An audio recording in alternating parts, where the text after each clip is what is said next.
สบายดีมื้อนี้ชาแนลเฮาอีกแล้วเนาะมื้อนี้เฮาก็จะมาติดตามอยู่ที่สวนน้ำสลิเซลกับซันเดย์นี่ก็เป็นซูชิที่ตกน้ำไปจากวิดีโอบีบซูชิกลางน้ำก็ของไอ้บูมเสียใจเฮาลองมาลิ้นใต้น้ำกันเลยจะเป็นยังไง1 2 3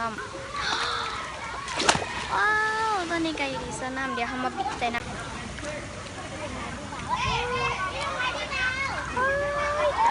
แต่ถ้าบ่มีคนถ่ายให้ก็เลยได้ถ่ายคนเดียวแล้วก็บริสุทธิ์ทางกล้องมานำนี่เนาะเราต้องเสียนี่ของไอ้บูมไปได้ไหมเนาะโอเคบ่เป็นหยังกันเถอะแล้วใส่น้ำนี่เนาะนี่ก็รูดละนี่รูดแบบลายแต่เฮากะบ่ได้ไปไกลเนาะกะต้อง